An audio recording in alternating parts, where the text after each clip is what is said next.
Okay, so the question that we have is combining two cells which aren't at 90 to each other, or two prescriptions that aren't with cells at 90 to each other.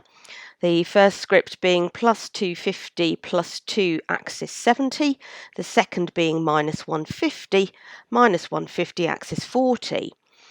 So the first step that we actually have to do, and I've just written this down, I'm writing it down on the graph paper, is I've put the prescription and I am now going to put both of them into positive CIL, which means in fact only the minus 150 axis 40.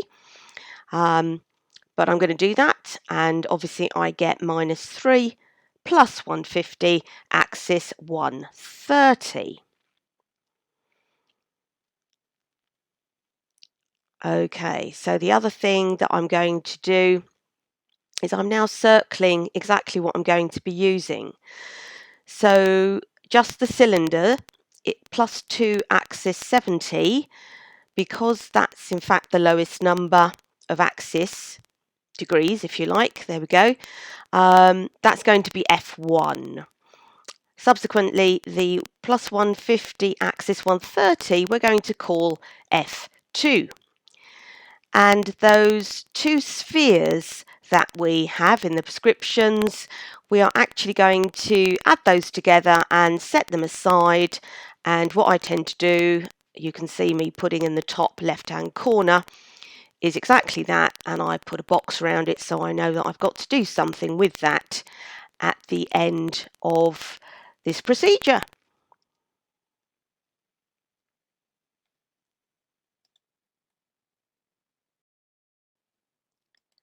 So now we're going to start putting in the construction lines, and you need your protractor and a ruler, and I suggest quite a fine pencil if you've got one.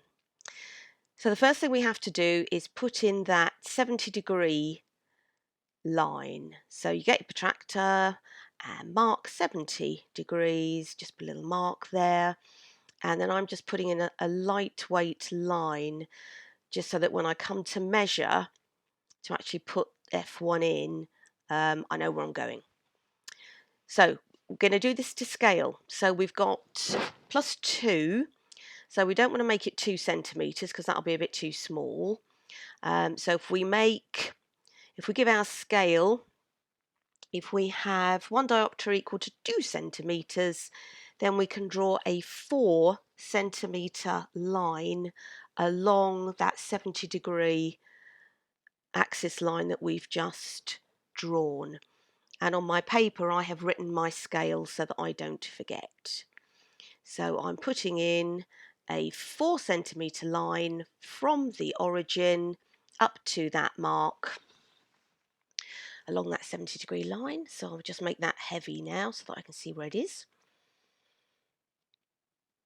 Okay, so I have a 4 centimetre line. I'm marking that F1.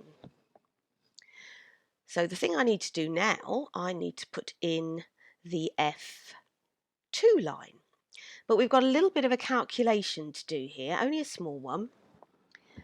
And the calculation for where F2 needs to be is 2 multiplied by F2 minus F1. So basically the difference between F2 and F1 multiplied by 2. So that becomes 2 multiplied by 130 minus 70. 130 minus 70 is 60. So 2 times 60, 120. So we're going to plot F2 from the end of F1, and we're going to plot it in the direction of 120 degrees from the end of F1. So I'm going to turn my paper around a bit because that makes it easier.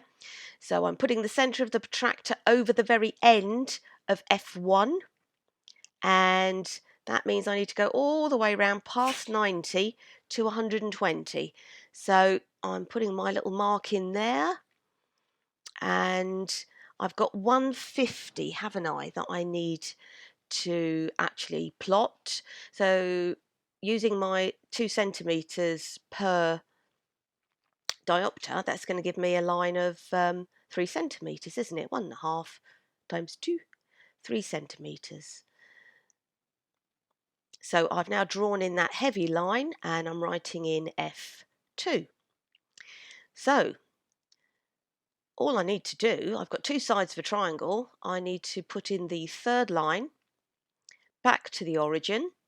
I'm marking that R because that is the resultant, and I measure it, not forgetting that it's to scale, and it is 3.7 centimetres. Therefore, if I divide that by 2, I'll get the diopters, won't I? So 1.85 is the new cylinder. To find out where it is, we need to bisect the triangle. So in other words, you find where half the length of F2 is, draw a line from the origin through to that point. Now we know that's actually 1.5 centimetres each side, don't we? And then where that line is actually, we then measure with a protractor, and it's just past 90. It's about 92 or 93 degrees. So I know the power of the cylinder and I know where it is.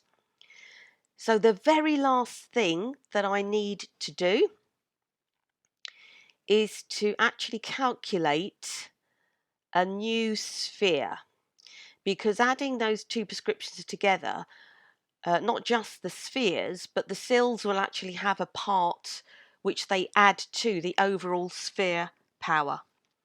And we've got a little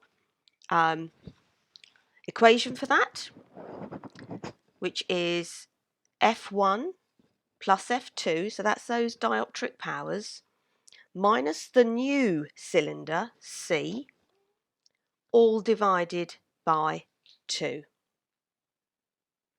And I'm writing that out on my sheet, which gives me plus 2 plus 150 minus 1.85, that's the cylinder we've just calculated, all divided by 2,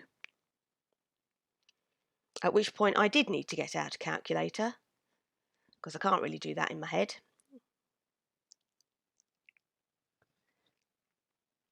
There's me getting out my calculator.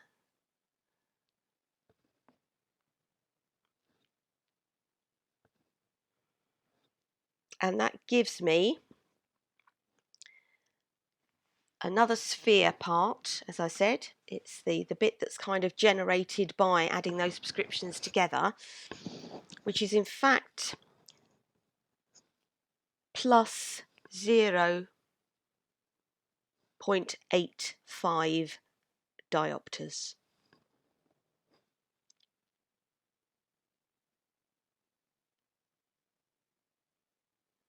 Which I'm just writing down on my sheet. So this means I've now got everything I need to put together the new prescription. So not forgetting those spheres that we set aside, which were in fact minus 0.50, so minus 0.50. So add that to the plus 0.83 that we've just calculated. So that gives us plus 0.33.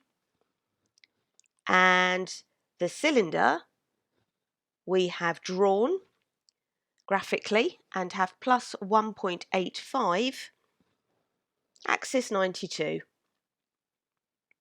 which is what I'm writing out now.